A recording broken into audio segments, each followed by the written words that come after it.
Bienvenidos al Foro Profesionales de la Salud. Hoy disfrutarán de la presentación del Dr. Gustavo de Vivero, Dr. Jairo Miguel Guerrero, Dr. Gilberto Bustamante, Dr. Arturo Arias. Estaremos conversando de cómo el aumentar los niveles de glutatión es la mejor estrategia para fortalecer tu sistema inmune y de esta manera protegernos de virus y bacterias.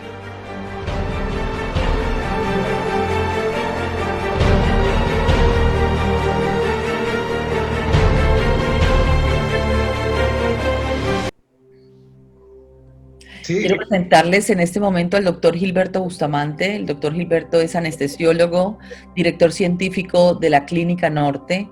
El doctor Bustamante es médico cirujano de la Universidad del Norte de Barranquilla, especialista en anestesiología del Hospital México en la Universidad de Costa Rica, con más de 24 años de ejercicio profesional como anestesiólogo en la Clínica Norte de Cúcuta, manejo de cirugía general y cirugía plástica, anestesiólogo de la Clínica Oftalmológica Peñaranda, cirugía segmento anterior y retina, coordinador de cirugía y actualmente es el director científico de la Clínica Norte de Cúcuta. Hoy tiene el doctor Bustamante una ponencia para nosotros, es él como director científico y también haciendo parte de la junta directiva de la Clínica Norte. Nos quiere decir qué precio tiene enfermarse y quién paga esa enfermedad en su ponencia. Ya vamos a presentar las diapositivas para él. Buenas noches. Sí, buenas noches. Pues bueno, gracias por esta invitación y a los colegas. Yo sé que este panel, pues con el doctor de Vivero, que pues no lo conozco, pero sí he visto su hoja de vida, su trayectoria. El doctor Jairo, que ya nos hemos encontrado un par de veces en unas charlas similares, y de hecho él estuvo acá. De hecho, esta fue su casa cuando empezó su medicina por acá por Cúcuta. Empezó el doctor Jairo Guerrero aquí fue un médico muy querido y muy recordado todavía acá en el hospital y la gente de Cúcuta. El doctor Arias, pues por supuesto trabajo con él en la clínica, es nuestro jefe de la unidad de cuidados intensivos, trabajamos en equipo, y siempre pues hemos tenido esa pregunta que nos hacemos todos, porque realmente a uno le preguntan, es que a mí me dan un medicamento y me parece que es muy caro, a mí me dan un suplemento y me parece que es caro, y yo creo que estoy haciendo una inversión, que a pesar de que uno ve la teoría de que personas expertas como los que hemos escuchado hoy sobre todo lo que puede pasar en una persona que se enferma de coronavirus o de cualquier otro tipo de enfermedad, cualquier enfermedad autoinmune, cualquier enfermedad incapacitante, cualquier enfermedad crónica, y a pesar de que tenemos mucha literatura, a pesar de que tenemos mucho conocimiento de que los pacientes mejoran, de que hay miles de pruebas de pacientes, de familiares, de usuarios que nos dicen, estoy totalmente de acuerdo que mi papá, mi mamá, mi abuelo, yo mismo no soy la misma persona desde que consumo determinado medicamento, llámese, en este caso hablando de glutatión y hablando de la cisteína. A pesar de que nosotros manejamos todo eso, pues seguimos viendo que hay mucha gente que es incrédula, mucha gente que dice, no, pero es demasiado caro, es demasiado costoso. Pues con Adriana pensamos en eso, en que queríamos saber realmente pues, qué vale enfermarme, porque yo puedo decir, es que es muy caro curarme para una cosa que no vale nada, pero entonces yo quiero, desde el punto de vista de lo que yo veo en el día a día de la Clínica Norte, que es donde trabajo, donde soy director, lo que realmente vale para mí tener un enfermo. Entonces, pues nosotros partimos del principio de que la primera premisa no es qué vale enfermarme, sino qué valgo yo. O sea, cuánto vale que yo me enferme.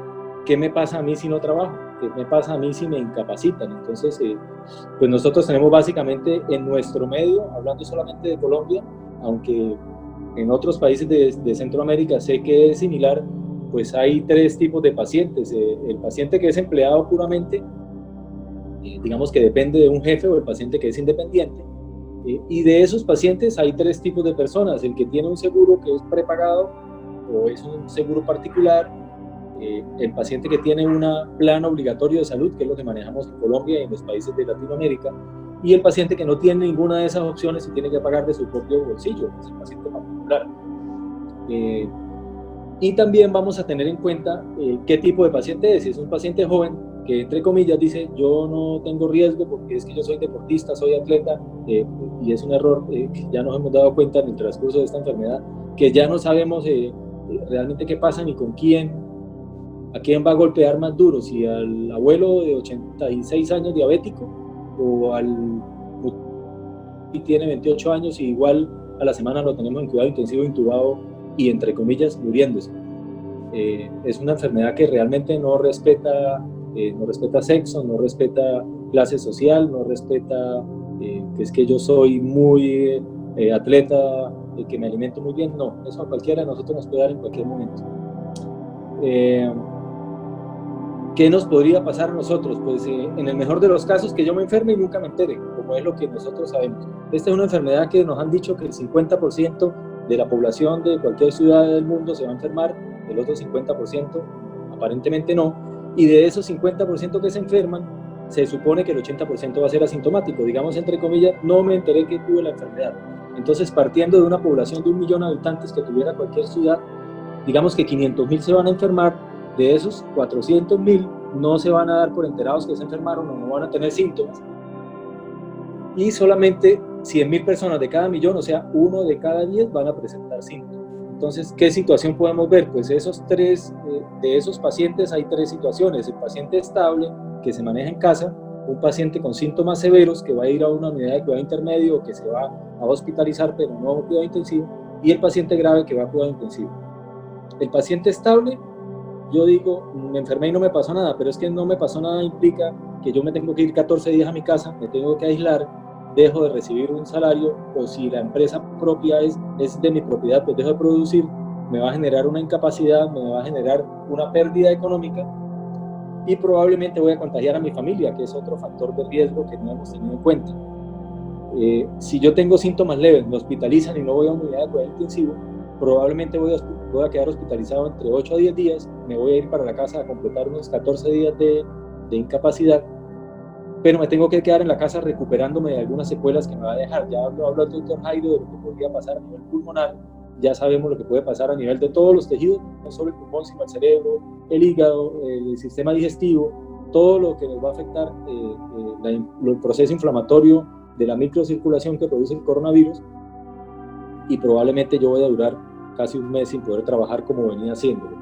Y el paciente grave, que va a una unidad de cuidado intensivo, que es el tercer caso, digamos que ese paciente es el paciente que peor le va a ir. Es un paciente que probablemente lo vamos a tener en cuidado intensivo entre 15 o 20 días, es un paciente que va a estar intubado, es un paciente que va a requerir manejo multidisciplinario, y es un paciente que no sabemos qué pueda pasar. Pues no me atrevería a decir que el paciente que llega a cuidado intensivo se muere, pero sí hemos visto, dependiendo del sitio, que la mortalidad puede ir entre el 40% hasta un 80%, dependiendo de la severidad del caso, de los antecedentes y del manejo propio que se le dé.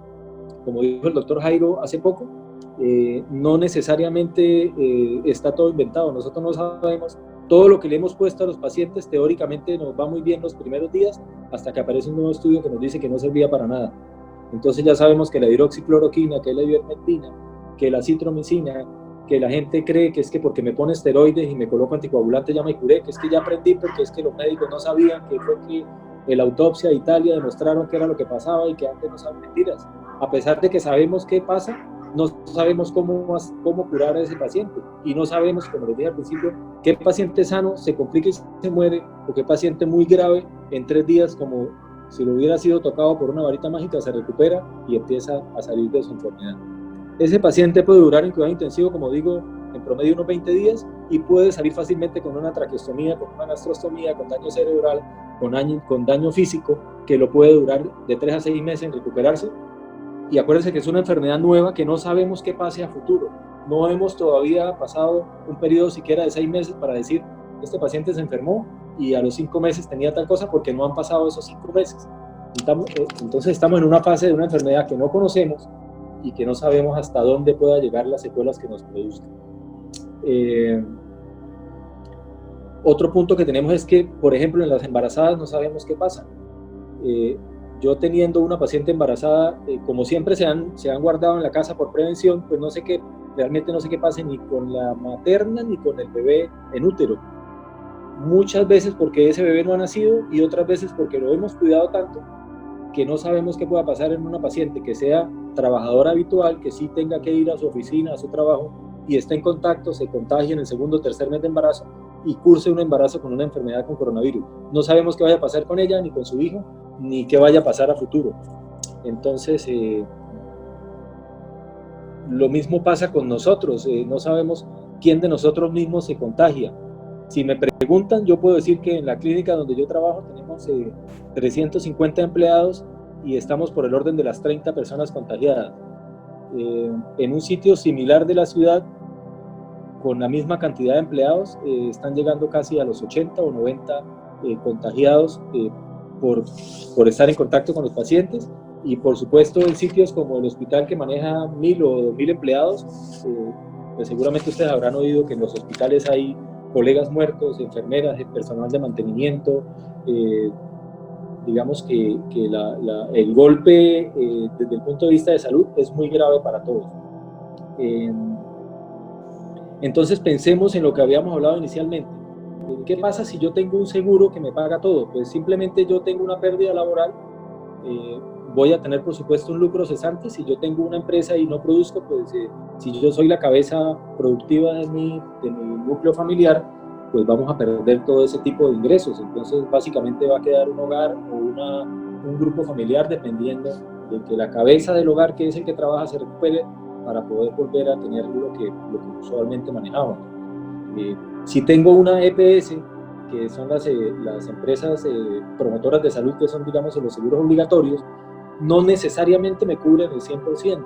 Si yo me incapacito, ellos me dan entre un 60 y un 70% de lo que yo devengaba, y probablemente eso va a ser muy poco para el sostenimiento de la familia.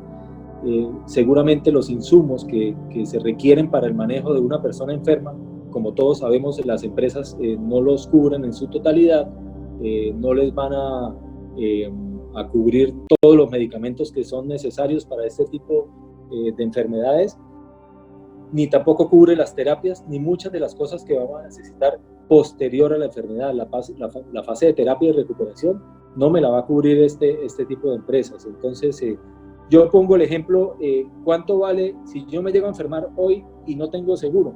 Entonces, yo voy a una clínica particular, digamos, en términos promedio de Colombia, un día de hospitalización estamos hablando de unos 250 a 300 mil pesos. Con los exámenes de laboratorio, con los exámenes adicionales que se hacen, las radiografías, etc., podemos estar hablando que yo me gasto digamos que entre unos 700 800 mil pesos, que podrían ser como unos $200 al día. Eso implica que si yo voy a estar en una clínica 8 días, calculo que me voy a tener que perder más o menos $1.600 de mi bolsillo, más lo que dejo de producir, más las secuelas que me puedan quedar. Si por alguna razón yo llego a caer en una unidad de cuidado intermedio, eso ya se me va a aumentar a un promedio de 2 millones de pesos diarios, más todos los exámenes adicionales, más la radiografía, más las tomografías, que fácilmente podríamos estar hablando de un gasto aproximadamente de entre $1.200 a $1.500 al día. Si yo me quedo 10 días hospitalizado, estamos hablando de unos 15 o 20 mil dólares de mi bolsillo que tengo que gastar estando en una unidad de cuidado intermedio. Eso es lo que hemos visto con los pacientes que se han hospitalizado en nuestra clínica y que han tenido un manejo tórpido, que han tenido que durar varios días intubados con todos los medicamentos que hay que aplicarles y con todas las probables complicaciones. Si además de esto el paciente está en cuidado intensivo, o sea que es un paciente que está intubado, un paciente que requiere ventilación mecánica, que requiere infinidad de insumos, bombas de infusión, exámenes complementarios, una serie de cosas que hay que hacer para tratar de sacar a ese paciente de ese estado de inflamatorio severísimo que lo puede llevar a la muerte. Ya hemos calculado que ese gasto está por el orden de los 4 a 5 millones de pesos al día. Estamos hablando de que un paciente fácilmente en una hospitalización por coronavirus en una unidad de cuidado intensivo se puede estar gastando cerca de $30.000 de su bolsillo solamente en el manejo intrahospitalario, sin contar lo que le queda para después. Y ni hablar de un paciente que requiera trasladarse a otro sitio o que requiera una membrana de oxigenación extracorpórea que pues, en términos médicos se llama ECMO, que simplemente es reemplazar el intercambio de aire que hace el pulmón, un pulmón dañado que ya no funciona, y habría que llevarlo a una unidad especial que le extraen su sangre, lo conectan a un aparato y le circulan toda la sangre por fuera de su cuerpo para poderlo oxigenar y devolverle sus condiciones normales mientras su pulmón se recupera, que estamos hablando de que sin haber empezado está por el orden de los $80.000. Para que el paciente lo reciba, tiene que consignar un promedio de eso, como 300 millones de pesos, para que la unidad le diga sí lo recibo, adicional a lo que ya habíamos hablado. O sea que estamos hablando que un paciente muy severo de una enfermedad, podemos estar hablando de cerca de 200 o 300 millones de pesos o $100.000 de gasto final. Entonces, yo les aseguro que una persona que llegue a estos extremos, pues tendrá que vender lo que tenía. O sea, si sale vivo, pues seguramente tuvieron que vender su casa, el carro, todo lo que tenga para poder sobrevivir. Eso porque nosotros hablamos y escuchamos que si digamos que somos conscientes que hay cosas que pueden ayudar a mejorar, nuestro estado pre-enfermedad, digamos que yo sea más resistente, que tenga cómo defenderme a una de estas enfermedades que son demasiado agresivas. Si me tomo 40 gramos de antibiótico por la mañana y 40 por la tarde, no me voy a mejorar. Eso tiene que ser un tratamiento complementario, tanto preventivo como terapéutico, no solo de medicina tradicional, sino también todo lo que hemos visto que maneja el doctor Jairo, que maneja el doctor de Vivero, que manejan miles de personas. Hay terapia respiratoria, hay muchas cosas que van a ayudar. Pero si yo sé que existe una cosa que me mejora, y es como un seguro, yo digo, si yo voy a comprar un carro y sé que tengo que pagar un seguro de accidentes, un seguro contra robo, un seguro que estoy hablando de cerca de, no sé, si puede ser 2 millones o 3 millones de pesos anuales, y si yo digo que para mi salud no me gasto algo que me vale 1,5 millones al año o 2 millones de pesos al año, pues estamos como en contravía de lo que uno pensaría. A mí me parece que hay suficiente literatura para pensar que cualquier cosa que yo use para prevenir es mejor que llegar a esos extremos de todos los gastos. Y de esto debe quedar claro que no es que esté diciendo que mañana todos deben tomar Inmunocal para no enfermarse, ¿no? Lo que hay que hacer es lavarse las manos, prevenir, usar tapabocas, evitar las reuniones, lo que todos hemos escuchado por todas partes, que todos lo sabemos o creemos saberlo y nadie lo hace. Donde quiera que ustedes, yo sé que cualquiera de ustedes me dice, yo ayer salí a la calle y el de enfrente no usa tapabocas, el de la moto no sé qué, usan el mismo guante todo el día, llegan a los centros comerciales, a los supermercados y allá se sientan, hacen fiestas escondidas, toman trago, hacen lo que sea. Eso son los dos polos opuestos de esta enfermedad. El que quiere se cuida, el que quiere previene y el que no quiere se enferma. Y nosotros, pues yo sí tengo claro cuánto vale, seguramente mucha gente no tiene claro cuánto vale enfermarse por coronavirus. Eso era lo que les quería compartir y estoy dispuesto a cualquier pregunta que tengan sobre eso. Muchísimas gracias, doctor Bustamante. 2 cosas más. La primera, ¿cuáles son los costos? O sea, porque la gente dice, pero yo tengo seguro, ¿sí? Aparte, o sea, no toma en cuenta todo lo que viene, ¿no? Yo tengo seguro. ¿Qué pasa con una persona que tiene, por ejemplo, una EPS y dice, yo tengo seguro y me van a atender y ahí me sacan adelante como primero, yo en una conversación con usted se me comentaba los costos que no cubren las EPS y el riesgo que se corre en llegar y no tener el tratamiento que necesita, ¿cierto? Y que no están contemplados dentro de ningún plan de salud y copagos y cosas extras que tiene que tener una persona. Sí, hay una cosa, le voy a decir la cosa más simple y más, digamos, no es de terror, no es de crear miedo, es de crear conciencia. Pero la cosa es más simple, yo lo digo desde el punto de vista de un empleado de la salud. Un empleado de la salud se contagia por coronavirus y se hospitaliza hoy en la clínica. Le hacen un examen y resulta que es de los 10 o 15% que ese examen da negativo. Nosotros manejamos una cosa que se llama administradora de riesgo laborales, las famosas ARL. Entonces la ARL dice, si el examen es negativo, no es una enfermedad profesional, él no se contagió por coronavirus, tiene una neumonía y eso no lo cubro yo. Entonces, ¿quién lo cubre? La EPS. ¿Qué diferencia hay entre que yo vaya a una clínica por una empresa de riesgos profesionales a que vaya por una enfermedad general? Digamos que mañana yo trabajo en una fábrica, no necesariamente médico, yo trabajo en una fábrica de alimentos. Resulta que dentro de la fábrica de alimentos se contagiaron los empleados y yo me contagié. Entonces, eso lo reportan a su ARL, él se contagió en el trabajo. Entonces, eso, ¿qué pasa con esa persona? Le pagan el 100% y mantienen ya entramos a términos feos, mantienen a la viuda porque él se enfermó trabajando y la ARL le va a dar como un seguro de por vida a esa viuda, o a ese médico que contagió le dan una indemnización. Si por X o Y razón mi examen sale negativo, hasta luego, qué pena señora, pero él se murió de otra cosa y no tiene ni le pagan su indemnización, además los seguros solo cubren el 60% de su ingreso. Entonces, el 60% de una persona que usualmente paga digamos, un subregistro de lo que realmente está facturando, porque mucha gente tiene un contrato por un dinero, pero lo que gana es en lo que hace adicional, en lo que hace a título personal, eso no se lo paga nadie. Muchas empresas solo cubren la enfermedad y no cubren las secuelas, lo tenemos claro en este momento. Si yo tengo ahorita un paciente intubado, en cuidado intensivo, que estuvo intubado y lo mandamos a la casa, resulta que ese paciente requiere cuidado en casa, requiere una manta térmica, requiere cuidados de enfermería, eso no lo cubre nadie, eso lo tiene que pagar de su bolsillo.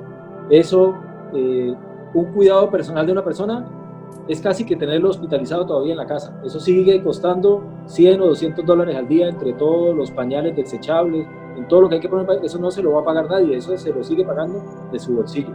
Entonces son cosas que la gente no ve como costo directo de una enfermedad, pero eso no se lo va a pagar nadie, eso, finalmente todo eso se convierte en gastos particulares, son costos que no le va a cubrir ninguna aseguradora. Y por supuesto, si él tenía un trabajo y se llegó a enfermar y la enfermedad no es enfermedad profesional, pues no le cubre y se le acabó su trabajo, lo liquidan y chao, queda sin trabajo y sin ningún soporte médico para el resto de su vida. Por último, ya para terminar, y nos hemos tomado unos minutos más, pero es que tema nunca lo habíamos tocado en una conferencia y queríamos tocarlo hoy. Aquí hay personas de diferentes países, hay gente de El Salvador, gente de Perú, gente de México, gente que nos va a oír posteriormente en España, en Estados Unidos. Usted es el director científico de una de las clínicas más prestigiosas de la ciudad de Cúcuta, frontera con Venezuela, para ubicarlos geográficamente a los que están ahí. ¿Por qué usted como director científico, qué encontró usted que autoriza que en la unidad de cuidados intensivos, que en los diferentes protocolos de atención utilicen terapias para aumentar los niveles de glutatión a los pacientes, que aparentemente eso no estaría dentro del protocolo de cuidados intensivos, pero lo autorizan? ¿Qué encontró usted científicamente que avala esa decisión? Pues hay literatura suficiente. Yo sigo insistiendo, nosotros los latinos somos muy dados a que todo lo que vemos en Instagram, todo lo que vemos en Facebook, todo lo que nos dice el instructor del gimnasio, todo lo que nos dice la señora que arregla las uñas, el señor que hace no sé qué cosa, todos tienen unos productos que son sacados de cualquier revista de vanidades y nos lo traen, lo compramos y nos parecen buenísimos. Mucha gente ve productos que están en sitios médicos reconocidos mundialmente, en publicaciones que no saldría si no tuviera el suficiente peso científico y demostrado de que producen mejoría, y la gente todavía duda. Entonces yo tengo un producto que simplemente para nosotros es un coayudante, lo usamos como un soporte nutricional que nos ayuda a mejorar el estado del paciente, que nos ayuda a mejorar la integridad celular, que nos ayuda a combatir el estrés oxidativo de la célula, que está demostrado que se produce en todo proceso inflamatorio. Y ningún paciente de los que hemos probado porque es que no lo empezamos a usar ayer, nosotros lo empezamos a usar por lo menos año y medio antes de que apareciera el coronavirus, y ya hemos tenido infinidad de pacientes, hasta en carne propia, que hemos vivido, que han tenido mejoría en su capacidad física, en su capacidad mental, colegas de la clínica o externos que inicialmente con mucha incredulidad lo miraban como una cosa supremamente de película, y después se dieron cuenta que sí funciona. Pues si yo tengo algo que funciona, que mejora, y que finalmente, pues si uno, yo repito, si uno un carro, para que no le estrellen el carro, se gasta, eso sería como $40 al mes, más o menos, que sigue costando, lo que vale entre el seguro, el impuesto de rodamiento y todas esas cosas que le cobran a uno por el carro. Uno se gasta $40, $50 mensuales. ¿Por qué no comprar un producto que vale $30 o que vale $40, que es para mí, para mi salud, para mi mejoría, que no me produce sino efectos benéficos? Yo no veo ningún problema. Y cuando llegó el coronavirus, ahora puede ser casualidad, pero ahora que viene el doctor Arias, él mismo se los puede, porque son estadísticas que no me las inventé yo, las manejan externamente. Nosotros le preguntamos a todos, de hecho hicimos una pregunta abierta en un grupo que somos los anestesiólogos de la ciudad: ¿cuánto es la mortalidad que ustedes tienen en sus clínicas? La respuesta al unísono fue 80%. Si ustedes revisan la mortalidad de la Clínica Norte en este momento de cuidado intensivo, está en el orden del 30 o 33%. ¿Qué diferencia hay entre las otras UCI con la nuestra?